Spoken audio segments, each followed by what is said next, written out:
Muito boa noite, turma.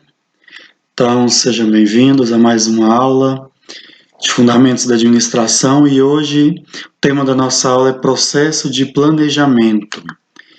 Então, hoje vamos falar bastante sobre planejamento. Essa aula também é dividida em duas etapas para não ficar muito pesado, tá bom? Então, vamos iniciar. Processo de planejamento. O que é planejamento? Planejamento é a técnica ou processo que serve para lidar com o futuro. Então, toda vez que se fala de planejamento, se está planejando algo para o futuro. A gente não planeja algo para o passado. Assim, por mais que eu vou planejar algo que é relacionado ao passado, por exemplo, vamos comemorar bodas de 50 anos. É algo decorrer, foi uma vida, foi 50 anos junto, então vamos comemorar isso, mas você está planejando para frente. Planejamento ele é sempre para frente, traçar metas.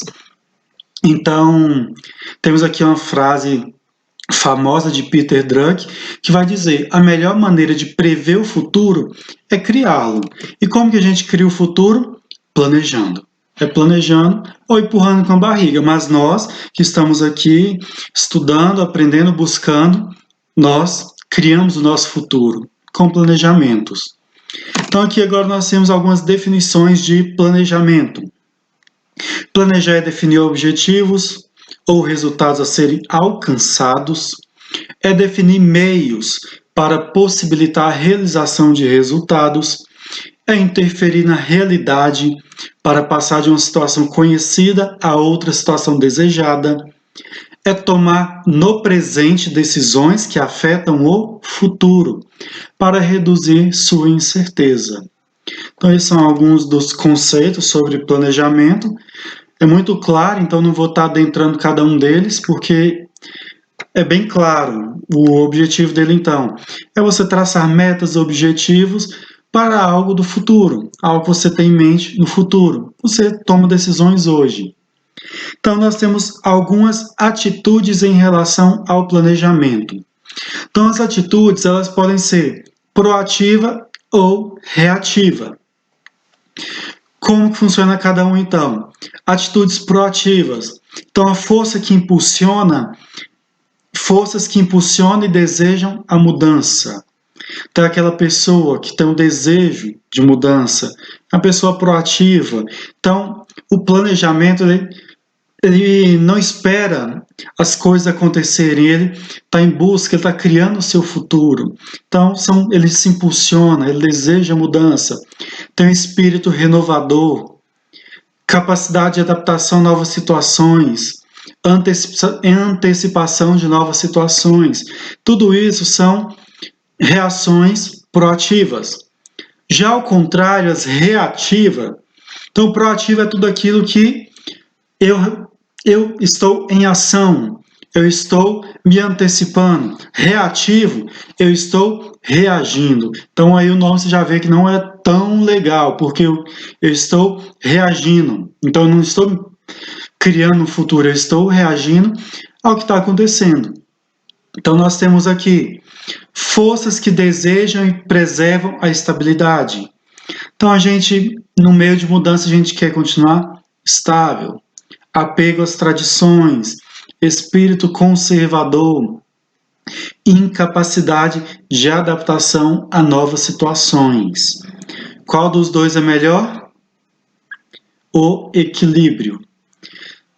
A gente tem que sempre trabalhar com equilíbrio. O equilíbrio é que dá sentido à vida.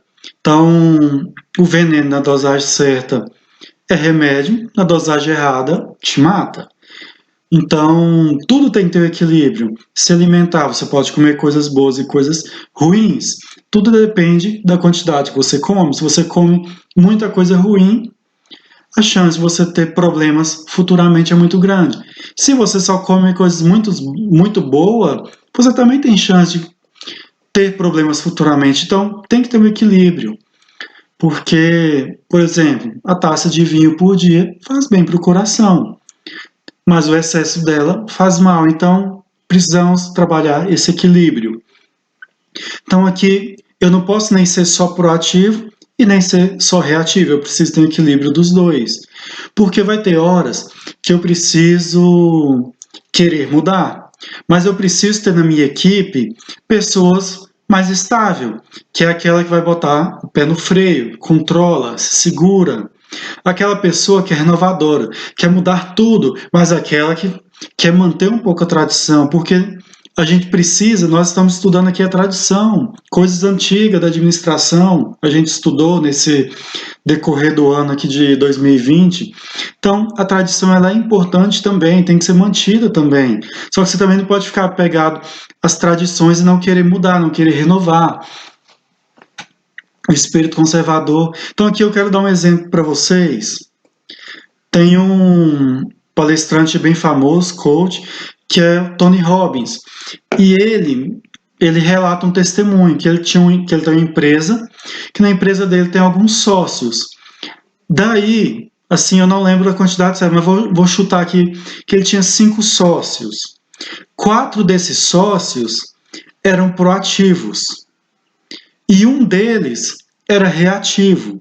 Então, os 4 ficaram tudo empolgados, não, vamos fazer isso, fazer aquilo, vamos trabalhar e tal, tudo empolgado. Mas a hora que chegava na mão do reativo, ele vinha com banho de água fria. Então, qual era a ideia deles? Vamos tirar esse cara da empresa, ele está nos atrapalhando. Só que aí, o Tony ele teve uma visão muito inteligente da parte dele. O que ele pensou? Ele falou, a gente precisa desse cara, porque ele enxerga o que a gente não está enxergando. Porque quando você está empolgado com uma coisa, você só vê a parte boa. Então, por exemplo, aqui, você vai lá em Brasília para você comprar um carro. A sua meta é comprar um carro de 30 mil. Chega lá, o cara começa a te oferecer um carro de 40 mil. Não, aí ele vai simula uma parcela lá, aumentou só R$ 300 do seu orçamento, não sei o quê, e o carro é bom demais, é confortável, R$ 300 você dá um jeito aqui, você se aperta ali, economiza aqui, não sei o quê. O cara enche sua cabeça. Você sai de lá, compra o carro, chega em casa, você vê, não dou conta de pagar. Vai ser complicado. Onde eu vou arrumar esses R$ 300 a mais? Eu pensei, vou economizar na água, na luz, na comida. Não vai, não adianta. Você vai economizar R$ 10, R$ 50, não vai te ajudar. Você vai ter que partir para uma renda extra. Às vezes você já está trabalhando com a renda extra.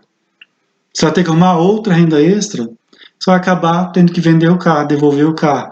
Então isso acontece muito. Porque na empolgação, o vendedor ele vai te deixar empolgadíssimo para comprar o carro. Não importa o valor da parcela. Se você for lá comprar um carro de R$ 500 por mês e sai de lá com um carro de R$ 1.000 por mês. Mas na hora foi tudo calculado. Se você tem uma pessoa negativa, sim, negativa, reativa, é aquela pessoa mais pessimista que vai falar, não, peraí, a gente não vai ter como. Não tem como reduzir a comida. Não tem como cortar, reduzir mais a água, a luz, não tem como tirar outra coisa. É melhor não, a gente vai comprar um carro de 30 mil, vamos para outra loja. A pessoa vai ficar toda triste, mas depois ela vai pensar, você tem razão. Então, numa equipe, nós precisamos dos 2 tipos de pessoa. Tanto na liderança quanto nas outras áreas das equipes, precisamos de 2 tipos de pessoa. Um que é empolgado, quer fazer as coisas, e o outro que segura, que mostra os pontos. Não é bem por aí. Porque na empolgação, a gente fala, não, vamos montar uma empresa. Então vamos fazer a empresa aqui já para vender 50 mil por mês. Aí todo mundo empolga ali, não, vai vender, não sei o quê. Aí já começa a comprar carro, casa e financiar e fazer aquilo. Precisa daquela pessoa para falar, mostrar os cálculos. Olha, não vai dar certo o que vocês querem por causa disso aqui. Não é que o reativo não queira mudança. O reativo ele também quer mudança. Só que ele está mais apegado aos cálculos. Às vezes ele se foca muito ali e não arrisca. O problema do reativo é que ele não arrisca muitas vezes. E às vezes nos negócios a gente precisa arriscar. Então, as 2 pessoas são importantes e principalmente trabalhar com as 2 pessoas. Quando você trabalha com as 2 pessoas, a chance de sucesso é maior. No caso do Tony lá, 4 sempre era a favor, sempre era empolgado. 1 era sempre pé no freio. Então eles faziam o quê? Bolava tudo, todas as partes legais que ele viu, agora ele entregava para o outro. Olha, veja todos os problemas que pode ter aqui nesse projeto. Ele ia lá e começava a anotar de um por um todos os problemas que ele enxergava. Porque o proativo, muitas vezes, ele não vai enxergar os problemas. Ele está vendo só lá na frente. Então, o reativo, ele começa a ver os problemas. Então, o reativo anota os problemas, passa para o proativo de novo. Aí eles começam a trabalhar para solucionar os problemas. Solucionou todos? Agora toca o projeto para frente. Não tem como solucionar todos? Cancela esse projeto até resolver. Então é muito importante o papel dos dois. Então, aqui agora... Deixa eu ver aqui. Aqui é só um complemento então eu não vou estar lendo isso aqui para vocês, vocês acompanham depois. Mas é só para falar um pouco mais da atitude proativa e reativa. Aí nós entramos então na importância do planejamento para as organizações. Então agora a gente precisa entender que é importante planejar. Nós não podemos fazer nada sem planejamento. Nada. A gente tem que fazer o costume de se planejar. Então, primeiro passo do planejamento. Tem 3 tipos de necessidade que definem a importância do planejamento. Predeterminação de eventos, eventos futuros conhecidos e coordenação. Então, na predeterminação de eventos, nós temos interferência no curso dos eventos, insatisfação com a situação presente, decisão que constrói o futuro. Então, por que eu preciso me planejar? Porque eu preciso, muitas vezes, interferir no curso dos eventos. Eu não estou gostando do rumo que está indo com essa pandemia. Eu preciso, então, planejar uma estratégia diferente para a minha empresa. Insatisfação com a situação presente. Não estou gostando. Está vindo cada vez mais concorrentes e eu estou diminuindo minhas vendas. Eu preciso fazer algo. Não dá para continuar assim. Decisões que constroem o futuro. Chega lá na frente. Esse é o primeiro ponto, porque a gente deve planejar. Segundo ponto, eventos futuros conhecidos. Então, decisões passadas projetam-se nos eventos dos futuros, do futuro. O que é isso, então? Por exemplo, lá no passado eu tomei uma decisão importante para a minha empresa. Por exemplo, eu cortei a folha de salário, por exemplo, dos funcionários durante 3 meses. Isso ali hoje chega no futuro, reflete no futuro.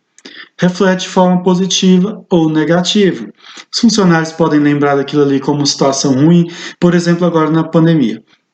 Nós vamos ter que tomar uma decisão agora. Muitas empresas estão reduzindo o salário. Daqui de 5 anos, talvez, as pessoas vão se lembrar disso. Muitas pessoas vão preferir dizer assim: não me mandaram embora, reduziram meu salário, reduziram minha carga, mas me manteve, a empresa foi boa comigo. Então, isso aí ajuda o funcionário a continuar sendo bom também com a empresa. Diferente daquela empresa que simplesmente, não tem condições, vai embora, pode ir embora. Começa a mandar embora. Realmente tem umas que não tem condições, mas muitas estão aproveitando agora para já mandar alguns embora. Poderia estar fazendo estratégias para não mandar. Então, tudo isso aí vai refletir futuramente. As pessoas vão se lembrar. Empresa tal botou o álcool em gel lá em cima. Olha, empresa tal mandou todo mundo embora, não quis nem saber. Então, decisões passadas projetam nos eventos futuros. Situações presentes evoluem de forma previsível. Então, quando eu tenho um planejamento, a minha projeção, por exemplo, eu planejei algo presente para acontecer agora, nesse período aqui de 1 mês. Então, se está planejado, as coisas vão acontecendo de forma previsível. Deu um problema, mas que problema estava previsto que poderia acontecer. Vocês viram lá na aula de ontem sobre a árvore de decisões. Então, lá você vai se ramificando. Se chover, acontece tal coisa. Se não chover, tal coisa. Então, quando você tem um planejamento, você já está previsto. Pode, se chover, então vai dar problema. Se não chover, não vai dar problema. Então, já está na previsão que pode acontecer aquilo ali. Regularidade ou sazonalidade conduzem a fatos previsíveis. Então, aqui no planejamento também você já sabe. O que é sazonalidade? É períodos. determinado de algum evento. Por exemplo, imposto de renda. É de março a abril a declaração, então é todo ano, então você já se programa para isso. Então você já tem um planejamento para isso, porque você sabe que em março, parte de março, você tem que declarar o seu imposto de renda. Por exemplo, no verão, as empresas se programam para fazer uma compra boa de roupas de verão. No inverno, a mesma coisa. Já faz aquele planejamento, porque é uma época de sazonalidade, é uma época que vai ter um pico maior de venda ou um pico menor de venda. Então ela já se planeja para viver aquele momento. E coordenação. Então é encadeamento de meios e fins, lógica entre eventos interdependentes. Então essa aqui é a importância de se planejar. Então aqui nós, só para complementar, agora entramos nas técnicas para estudar o futuro. Então, dá para se estudar o futuro. Como que se estuda o futuro, então? Primeiro, análise de séries temporais. É o estudo de dados ao longo de determinados períodos. Então, eu já contei isso aqui para vocês, se não me engano. Na fazenda onde eu trabalhava, o que acontecia? Eles têm anotado num caderno, depois a gente jogou isso tudo para o Excel, então está tudo hoje digitado, mas eles tinham um caderno ali desde 1980 e pouco, com a chuva a cada ano. Então eles sabiam quantos milímetros choveu em 88, 89, 90, 91, 2019 e estão anotando lá 2020. Então eles têm anotado. E o mais engraçado é que a chuva ela meio que caminha a mesma sequência. Ela passa um período de seca, tipo 2 anos de seca, depois ela vem uns 2 anos de bastante chuva, depois um ano meio termo, e ela sempre varia assim, então você consegue acompanhar, você consegue prever como que vai ser o ano pelo passado. Então essa análise de séries temporais é muito importante, porque você, através do passado, você prevê o futuro. Claro que não é nada 100% garantido, mas é uma noção, pelo menos você tem uma noção. Você teve 3 anos de chuva, agora provavelmente vai vir uns 2 anos de seca. Pelo menos nos últimos 20 anos foi desse jeito. Então você já imagina, você já se prepara para ter uma seca. Se não tiver, melhor ainda, mas você já trabalha ciente de que pode acontecer. Depois, projeções derivadas. Procuram identificar associações entre comportamento de duas variáveis. Então aqui você pega 2 variáveis, exemplo, construção de casa por venda de casa. Então você compara. Em 2019, então, teve um aumento de 20% nas construções de casa, porém as vendas de casa foram só de 5%. Então construiu mais casa do que vendeu. Será que essas casas foram alugadas? O que aconteceu? Então você compara uma coisa com a outra. Por exemplo, em 2019 o consumo de gasolina foi maior que o consumo de etanol. Então produção de derivados é isso aí, é comparar 2 variáveis, semelhantes, não iguais, mas semelhantes. O álcool, o etanol com a gasolina, a venda, por exemplo, de carne bovina com a de frango, e assim vai. Então você compara qual que teve mais desempenho. Terceiro, relações causais. Então procura determinar o que provoca determinados acontecimentos e a existência de possíveis leis de comportamento ou regularidade. Então isso aqui você começa a analisar o seguinte: numa loja de venda, a cada 5 clientes que entram na loja, apenas um compra. Então você começa a pensar. Então se você quer ter uma venda, precisa convidar 5 clientes. Então chama 5 pessoas que estão passando na rua, uma vai comprar, porque é como se fosse uma lei, um comportamento ou uma regularidade, que a cada 5 pessoas que entram na minha loja, pelo menos uma compra. Então você tem noção. Eu preciso ter 10 vendas no dia de hoje. Então, pela lógica, teria que entrar o quê? Muita gente, né? Porque a cada 5 dá 1, seria então 5 vezes 10. Teria que entrar 50 pessoas para eu ter 10 vendas. Então eu teria que mobilizar um evento com 50 pessoas para eu garantir pelo menos 10 vendas. Então é interessante também. Pesquisa de opinião e atitudes. Então, são úteis para a compreensão das tendências no presente e também para fazer projeções. Então, você vai fazer pesquisa. O que o cliente quer? O que precisa melhorar nesse produto? Qual a qualidade que você deseja? Terminando isso, entramos agora em objetivos. Então, planejar, essencialmente, é definir objetivos e as formas de realizá-los. Então, planejamento é isso. Eu tenho um objetivo, eu tenho um desejo, um sonho, e quais as formas que eu vou realizar, atingir esse objetivo. Isso é o planejamento. E objetivos são os resultados finais em direção aos quais a atividade é orientada. Então, meu objetivo é vender mais. Então, isso aí é o resultado final, vender mais. O que eu tenho que fazer para vender mais? Agora eu vou planejar.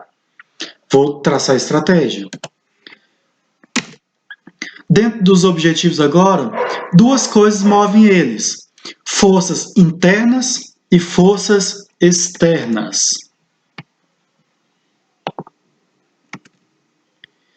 Então aqui deixa eu arrumar aqui para a gente ver direitinho. Vamos acompanhando. Isso. Então, dentro das... Para se chegar nos objetivos, a gente vai trabalhar, então, duas forças. Primeira, interna. Disponibilidade ou escassez de recursos. Tem que analisar se tem isso. Motivação dos administradores. Problema e oportunidade em geral. Então, essas são as forças internas que assim gera influência sobre os objetivos. Então, se eu tenho recurso disponível, se no mercado tem recurso, qual a motivação dos administradores, da equipe, quais os problemas e oportunidades em geral. Depois, forças externas que influenciam para que eu atinja os meus objetivos. A minha concorrência, fornecedores, clientes, problemas e oportunidades gerais. Deixa eu voltar aqui. Isso. Então aqui, só um pouco.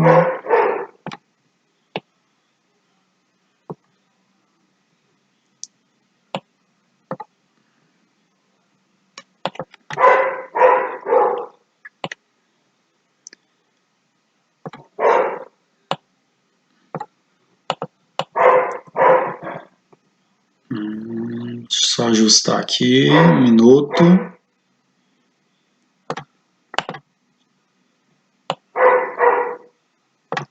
Isso. Estamos de volta, então.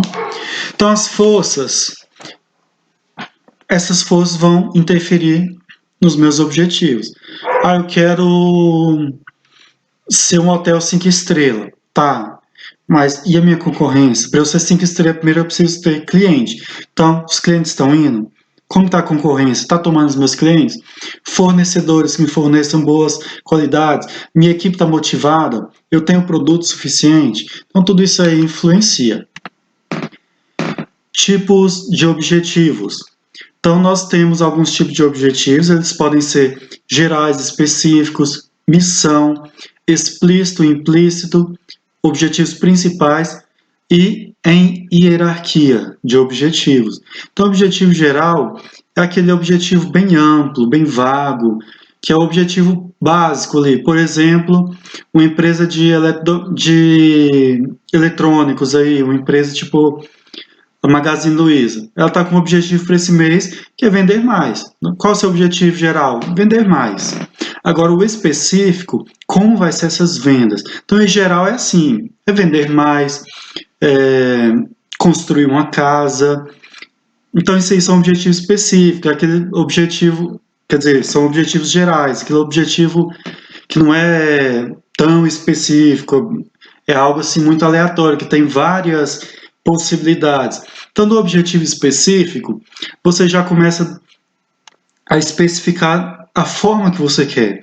Por exemplo, eu quero vender mais, a Magazine Luiza, mas eu quero vender especificamente celulares e televisores. Então já começa a mudar o objetivo. O objetivo geral é vender mais, mas no específico ela quer vender, assim, principalmente televisores e celulares. Então você começa a definir o que você quer. Então eu quero construir uma casa, objetivo geral, mas eu quero uma casa com 3 quartos, 2 suítes, uma cozinha e por aí vai. Você começa a especificar o seu objetivo. A missão. Missão faz parte também de objetivo, porque a missão é a razão de existir de uma empresa e ela também funciona como objetivo. A gente precisa tratar a missão como objetivo, a gente precisa fazer a missão acontecer. Então, por isso que ela entra como objetivo. Eu acredito que vocês não tiveram aula ainda de missão, visão e valores, então provavelmente a gente vai ter alguma aula ainda. Mas aqui só para a gente dar uma pincelada, então o que seria missão? Gerar resultados dentro de ética e legalidade para atender às expectativas dos clientes, colaboradores, fornecedores, acionistas e comunidade. Então você cria algo que vai atender os seus clientes, colaboradores, fornecedores, por exemplo, uma missão. A minha missão aqui é vender o melhor tipo de móveis de madeira legalizada. Isso aí faz parte da minha missão. Também faz parte dos valores, mas é uma missão. Eu quero vender algo que agregue valor para a comunidade. Não só quero desmatar, mas eu quero estar usando madeira legalizada. Não quero contribuir para assim, um desmatamento. A visão é algo que eu espero daqui para frente, daqui 5 anos, daqui 2 anos, é o que eu enxergo na frente. São os meus planos. Por exemplo, eu quero ser a maior empresa de cristalina nos próximos 5 anos. Quero ser o maior fornecedor de tal coisa em cristalina em Goiás nos próximos 5 anos. Quero ser o número 1 em vendas. Quero ser... Então são coisas que você quer ser, quer fazer, quer estar fazendo daqui a 5 anos. Normalmente está ligado a querer ser o número 1, estar entre os 5 maiores vendedores, fornecedores, alguma coisa. Então, a visão ela agrega conhecimentos, visando melhoria contínua nos processos internos, na qualidade do serviço e no relacionamento com o mercado. E os valores é o que a gente acredita. Então, passa a credibilidade, a minha madeira é legalizada, comprometimento com a pessoa, integridade, respeito ao meio ambiente, valorização da pessoa. Isso são valores. É o que eu trago dentro de mim. São as coisas que eu acredito. Por exemplo, eu acredito que quem faz um trabalho bem precisa ser valorizado com uma gratificação a mais. Então, isso aí são valores. Cada empresa tem o seu valor e a sua missão. Então, voltando, nós temos os objetivos explícitos e implícitos. Objetivos explícitos são aqueles mais formalizados, tudo detalhado. É aquela questão, por exemplo, quando eu vou assim, fazer normas, eu vou deixar tudo então formalizado, escrito, tem que acontecer dessa forma, não pode sair fora. O implícito já é o contrário, é algo mais de boca, é algo que você sabe que tem que fazer. Por exemplo, a gente tem o objetivo de vender, por exemplo, a Volkswagen tem o objetivo de vender 100 carros neste final de semana, mas foi algo assim implícito, só é um objetivo, é um desejo. Agora, quando é explícito, ali tem que formalizar, tem que traçar estratégia para alcançar esse objetivo bem certinho. Temos objetivos principais, então a gente vai pegar numa empresa, ela tem vários objetivos. Quais são os principais? Qual que são os urgentes? Qual que a gente vai ter mais, que vai ter que trabalhar mais em cima? E nós temos a hierarquia dos objetivos. Então você vai também... A hierarquia dos objetivos é o quê? Cada objetivo está numa parte da hierarquia. Então nós temos a parte estratégica, os objetivos estratégicos, fica lá no estratégico. Temos os táticos, que seriam os gerentes, temos os objetivos táticos, temos os objetivos operacionais. Então aqui nós entramos agora em uma cadeia de objetivos. Então como que funciona? Então nós temos forças externas, temos o objetivo principal e temos o objetivo de segundo nível. Então, Forças externas, liberação do mercado, guerra de preço. São coisas que estão motivando o nosso objetivo principal. Então, qual que é o nosso objetivo principal aqui? Vamos acompanhar aqui. Manter a competitividade. Então, o que me atrapalha manter essa competitividade? A guerra de preço e a liberação do mercado. Então, são dois fatores que mexem comigo quando o assunto é manter a competitividade, que é meu objetivo principal. Então, do objetivo principal, agora eu tenho o objetivo de segundo nível. O que eu vou fazer para manter a competitividade? Reduzir tarifas, reduzir custos, melhorar a qualidade de serviço, comprar sistemas, investir. Tudo isso aqui são objetivos que eu vou estar fazendo de segundo nível para estar concluindo o meu objetivo principal, que é manter a competitividade. Lembrando que eu vou ter que enfrentar essas duas forças externas. E esse daqui é a hierarquia de objetivos. Então, a presidência. Objetivo: expandir para operações internacionais. Recursos humanos: aumentar quadro, contratar 950 funcionários.